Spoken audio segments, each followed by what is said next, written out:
जय हिंद दोस्तों, नमस्कार। कैसे हैं आप? मैं हूं आपका दोस्त देवदत्त मिश्रा और आप मेरे साथ पढ़ रहे हैं कोचिंग जंक्शन के चैनल पर भारत का संविधान एवं राज्य व्यवस्था। आज का यह वीडियो चर्चा में होगा जिसमें हम लोग चर्चा करेंगे भारत के संविधान की अनुसूचियों के बारे में। We will talk about schedules of our constitution. So guys, अगर आप हमारे चैनल को सब्सक्राइब नहीं किए हैं तो सबसे पहले मैं अनुरोध करूंगा कि आप हमारे चैनल को सब्सक्राइब कर लें और अधिक से अधिक अपने दोस्तों को इस चैनल का लिंक भी ज़रूर शेयर कर दें ताकि उन्हें भी ऐसे ही महत्वपूर्ण और इम्पॉर्टेंट वीडियोस का लाभ मिलता रहे। तो आज हम लोग पढ़ने जा रहे हैं संविधान की अनुसूचियों के बारे में। यह एक ऐसा छोटा सा टॉपिक है जिस पर प्रायः हर एक परीक्षा में एक प्रश्न जो है आ जाता है और आप जानते हैं कि अगर 10 मिनट का वीडियो देखने से आपका एक प्रश्न जो है पक्का हो जाता है तो मैं कहता हूं कि अभी तुरंत जो है इस वीडियो को देख लीजिए और जितने आपके अच्छे मित्र हैं उन सबको शेयर कर दीजिए। कम से कम उनका एक प्रश्न क्या हो जाए, परीक्षा में एकदम क्लियर हो जाए। परीक्षा में एकदम क्या हो जाए, क्लियर हो जाए। लगभग हर परीक्षा में आप मान के चलिए कि लगभग 70 से 80% परीक्षाओं में इस विषय से जो है, इस टॉपिक से एक प्रश्न जो है पूछ लिया जाता है ऑन एन एवरेज। ठीक है ना। तो संविधान जब संविधान जो है जब 26 नवंबर 1949 को वर्तमान स्वरूप में आया, उस समय भारत के संविधान में 8 अनुसूचियां थी। कितनी अनुसूचियां थी? 8 अनुसूचियां थी भारत के संविधान में मूल रूप में। यानी 26 जनवरी 1949 को जब संविधान आत्मर्पित हुआ था और अधिनियमित हुआ था, उस समय भारत के संविधान में कितनी अनुसूचियां थी? 8 अनुसूचियां थी। और ये 8 अनुसूचियां इस समय वर्तमान में बढ़ करके इनकी संख्या कितनी हो गई है? 12। कितनी हो गई है? 12 अनुसूचियां हो गई हैं।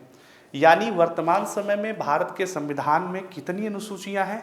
तो वर्तमान समय में भारत के संविधान में 12 अनुसूचियां हैं। There are 12 schedules in our constitution.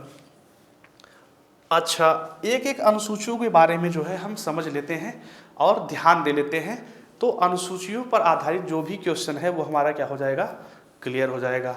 सबसे पहली जो अनुसूची है जिसको आप कहते हैं प्रथम अनुसूची। अनुसूची सबसे पहले तो यह समझ लेते हैं कि संविधान जब दिया गया है, संविधान के इतने भाग बने हैं।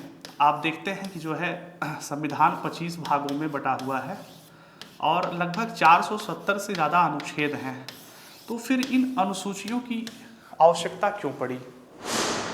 दरअसल हम देखते हैं तो पाते हैं कि इन 470 अनुच्छेदों में जो है कुछ ऐसी जो है मतलब कह लीजिए स्पष्टीकरण की आवश्यकता थी और विस्तार की आवश्यकता थी कि उसको जो है अलग से जो है उसको वर्गीकृत करना जो है श्रेष्ठ समझा गया।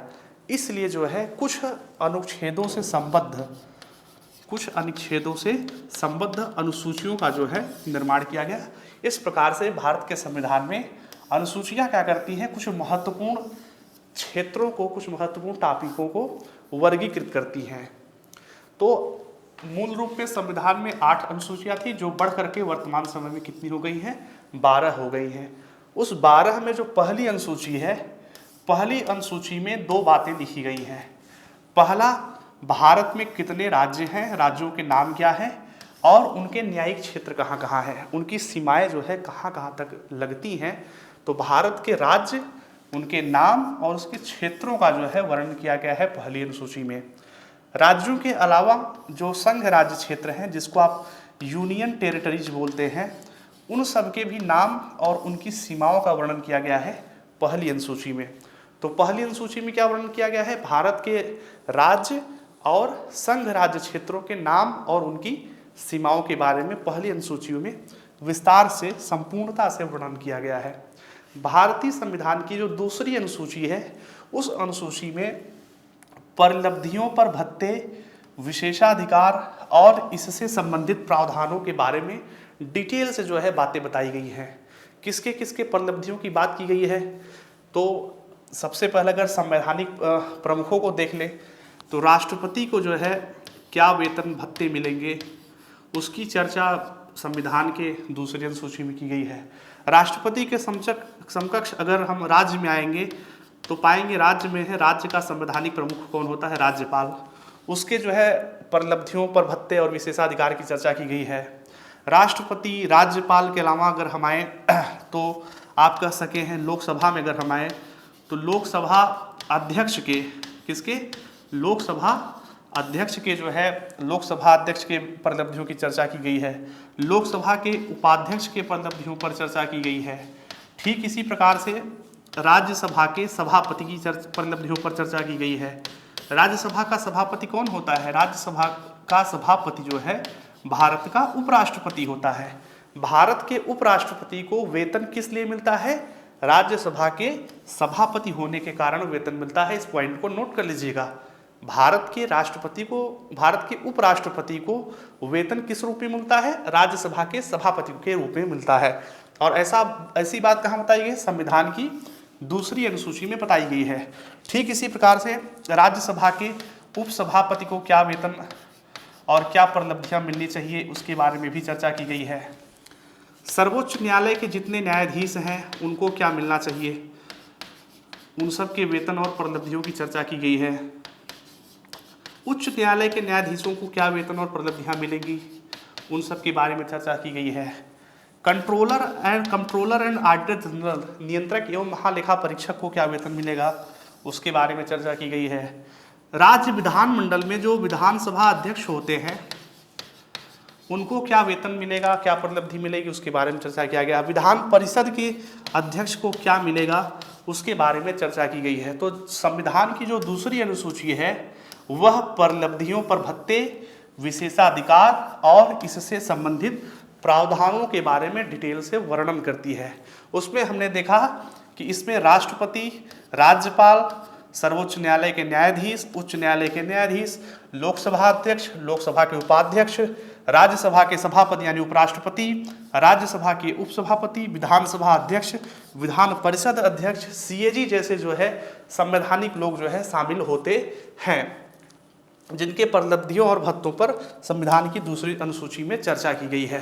तीसरी अनुसूची में जो है विभिन्न उम्मीदवारों द्वारा ली जाने वाली शपथ या प्रतिज्ञान के प्रारूप की चर्चा की गई है कि अगर संघ का कोई मंत्री, संघ में कोई मंत्री बनता है तो मंत्री बनते समय जो है वो शपथ में क्या लेगा, तो उसका फॉर्मेट जो है किसमें दिया गया है, संविधान की तीसरी अनुसूची में दिया गया है। या राज्य में कोई मंत्री बनता है तो वो क्या शपथ लेगा, या सर्वोच्च न्यायालय का न्यायाधीश है तो वो कैसी शपथ लेगा। तो कुल मिलाकर के जो तीसरी अनुसूची है वह जो है शपथ या प्रतिज्ञान के फॉर्मेट यानी प्रारूप की जो है चर्चा करती है। तीसरी अनुसूची क्या करती है, तीसरी अनुसूची को आप शॉर्ट फॉर्म में याद कर लीजिए। शपथ का फॉर्मेट इसमें दिया गया है। क्या दिया गया है, शपथ का फॉर्मेट। जो मंत्री, न्यायाधीश, राज्य मंत्री, सर्वोच्च न्यायालय, उच्च न्यायालय के न्यायाधीश, सीएजी के लोग जो है अपना कर्तव्य धारण करते समय जो शपथ लेते हैं उन शपथ के बारे में चर्चा की गई है तीसरी अनुसूची में। चौथी अनुसूची में चर्चा की गई है राज्यसभा में सीटें कितनी कितनी होंगी। राज्यों को, उत्तर प्रदेश को कितनी सीट मिलेगी, मध्य प्रदेश को कितनी सीट मिलेगी, या हरियाणा को कितनी सीट मिलेगी, किस प्रदेश को, किस राज्य को राज्यसभा में कितने सीटों का आवंटन किया जाना है, या किस केंद्र शासित प्रदेश को।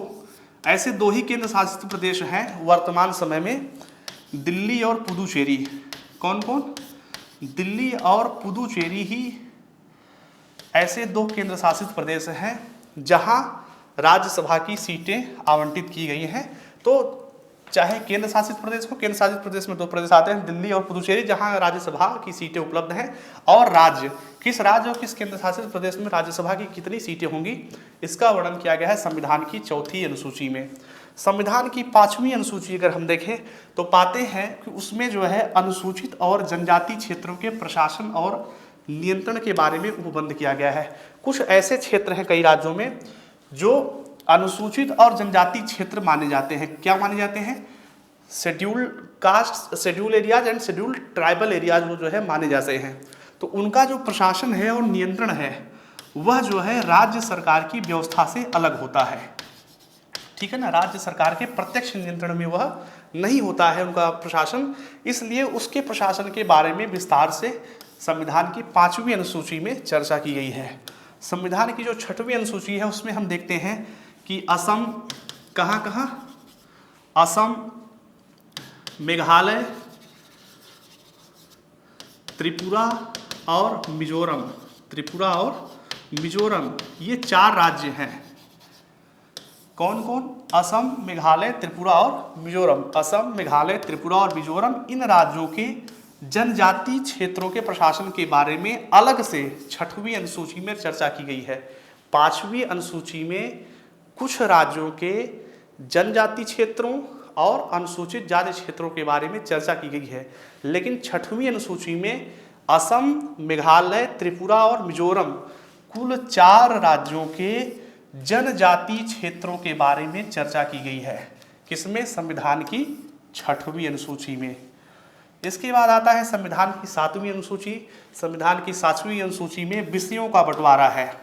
संघ सूची में कितने विषय होंगे, राज्य सूची में कितने विषय होंगे, और कंकरेंट सूची यानी समवर्ती सूची में कितने विषय होंगे। शिक्षा अगर एक विषय है तो शिक्षा का विषय केंद्र सूची में जाएगा कि राज्य सूची में जाएगा कि समवर्ती सूची में जाएगा। कानून एवं व्यवस्था एक विषय है अगर, तो वह कानून एवं व्यवस्था का विषय राज्य सूची में है या केंद्र सूची में है। तो कुल मिलाकर के प्रशासन के समस्त विषयों का जो है बंटवारा कर दिया गया है 3 भागों में। एक है संघ सूची जिसके बारे में केंद्र सरकार कानून बनाती है, दूसरा है राज्य सूची जिसके बारे में राज्य सरकार कानून बनाती है, और तीसरा है समवर्ती सूची यानी कंकरेंट लिस्ट जिसके बारे में संघ और राज्य दोनों अलग अलग प्रकार से कानून बना सकते हैं। संविधान की 8वीं सूची में मान्यता प्राप्त भाषाओं की बात की गई है। किसकी? मान्यता प्राप्त भाषाओं की बात की गई है। इस समय मान्यता प्राप्त भाषाएं कितनी हैं? 22 हैं। और संविधान जब 26 नवंबर 1949 को अधिनियमित हुआ था तो उस समय संविधान में कितनी मान्यता प्राप्त भाषाएं थी? 14 थी। 14 मान्यता प्राप्त भाषाएं बढ़ करके कितनी हो गई हैं?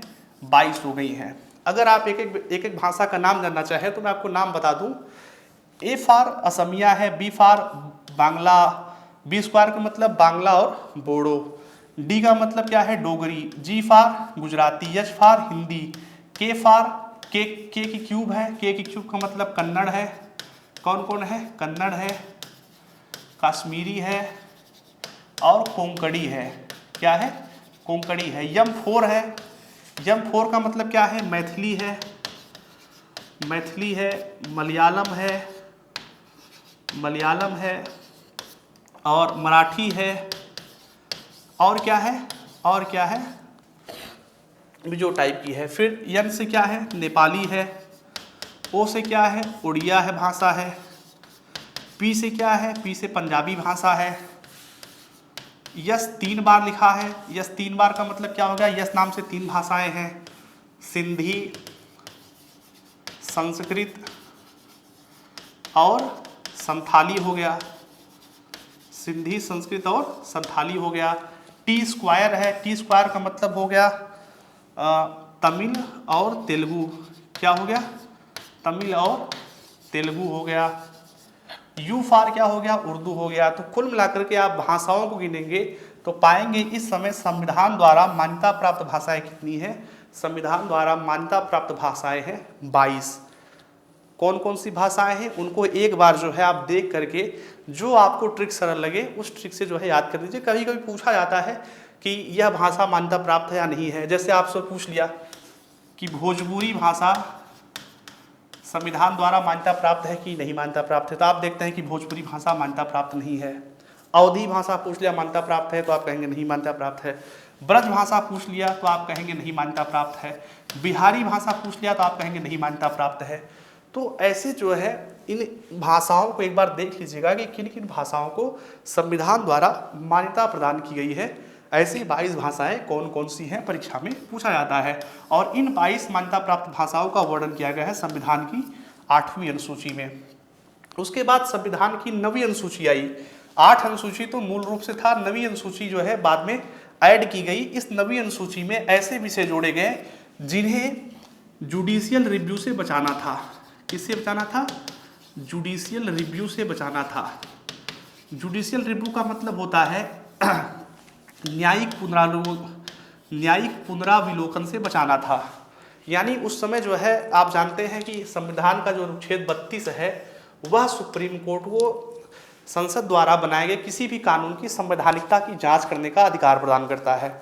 और इसलिए जो है संविधान संशोधन करके उस समय जो है एक नवी अनुसूची बना दिया गया कि इस नवी अनुसूची का जो है सुप्रीम कोर्ट से कोई लेना देना न हो। और उस समय इस नवी अनुसूची में जितने कानून डाल दिए जाते थे उस कानून के बारे में सुप्रीम कोर्ट कुछ नहीं कर सकती थी। हालांकि बाद में सुप्रीम कोर्ट ने फैसला दिया है कि 1975 के बाद से इस अनुसूची में जितने भी विषय जोड़े गए हैं उन विषयों का न्यायिक पुनराविलोकन जुडिशियल रिव्यू कोर्ट कर सकता है। सुप्रीम कोर्ट क्या कर सकता है, उनका जुडिशियल रिव्यू कर सकता है।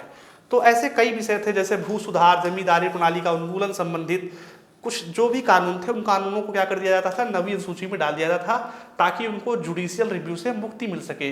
लेकिन सुप्रीम कोर्ट ने अब कह दिया है कि अब इसमें जो है जुडिशियल रिव्यू चूंकि क्या है, जुडिशियल रिव्यू जो है संविधान का बेसिक स्ट्रक्चर है, इसलिए ऐसे किसी भी कानून को जुडिशियल जो है रिव्यू से विमुक्त नहीं किया जाता है। किसको? सुप्रीम कोर्ट को। यानी सुप्रीम कोर्ट को हर एक संवैधानिक पहलू का न्यायिक पुनरावलोकन करने का अधिकार है। उसके बाद 10वीं अनुसूची आती है। 10वीं अनुसूची को कहते हैं एंटी डिफेक्शन लॉ। क्या बोलते हैं? Anti defection law. इसमें जो है दल बदल कानून की चर्चा की गई है। जैसे एक विधायक है, उसने जो है बीजेपी के सीट से जो है चुनाव जीता है। अब जो है वह क्या करता है, बीएसपी में शामिल हो जाता है, तो उसकी सदस्यता क्या हो सकती है, उसकी सदस्यता जो है निरस्त हो सकती है। तो इसी को क्या कहते हैं, इसी को कहते हैं दल बदल रोधी कानून, जिसमें जो है जनप्रतिनिधियों की सदस्यता समाप्त की जा सकती है। एंटी डिफेक्शन लॉ के बारे में संविधान के 10वीं अनुसूची में चर्चा की गई है। 11वीं अनुसूची में जो है पंचायतों की चर्चा की गई है। पंचायतें 3 प्रकार की हैं, एक जिला पंचायती होती है, दूसरा क्षेत्र पंचायती होती है और तीसरा कौन सी होती है, ग्राम पंचायतें होती हैं। उसके बाद 12वीं अनुसूची है, ये 11वीं लिखा है। 12वीं अनुसूची जो है उसमें शहरी निकायों के बारे में चर्चा है। कौन कौन सी शहरी निकाय होते हैं? एक को बोलते हैं महानगर पालिका। क्या बोलते हैं? महानगर पालिका, जिसको बोलते हैं मेट्रोपॉलिटन सिटी। ठीक है। उसके बाद क्या आता है? नगर निगम। क्या आता है? नगर निगम। फिर क्या आता है? नगर पालिका। इस तरीके से जो है कुल मिलाकर के कुछ जो है शहरी निकायों के बारे में, अर्बन इंस्टीट्यूशन के बारे में संविधान की 12वीं अनुसूची में चर्चा की गई है। तो आज का यह टॉपिक समाप्त होता है। इन 12 अनुसूचियों को एक बार जो है आप अच्छे तरीके से बुक से भी, अगर आप संविधान की कोई किताब आप पढ़ना चाहें तो मैं आपको रिफ़र करूंगा कि आप डॉक्टर एम लक्ष्मीकांत की किताब ले लें, और एम लक्ष्मीकांत की किताब के माध्यम से ही संविधान का जो है, संविधान और भारत की राज्य व्यवस्था का अध्ययन का, चाहे जो आप तैयारी कर रहे हो, आईएएस की तैयारी कर रहे हो, पीसीएस की तैयारी कर रहे हो, स्टेट लेवल की तैयारी कर रहे हो, एक बार जो है आप एम लक्ष्मीकांत की किताब जो है जरूर पढ़िए। बाकी मेरे वीडियोज़ देखिए, मेरे पीडीएफ से देखिए, पीडीएफ का अवलोकन करिए। आपका जो है जो संविधान है और भारत की राज्य व्यवस्था है वो बिल्कुल क्लियरली हल होगा। तो इसके साथ जो है हमें विदा दीजिए। बहुत बहुत धन्यवाद। नमस्कार। आपका दिन शुभ रहे, आपकी रात्रि शुभ रहे।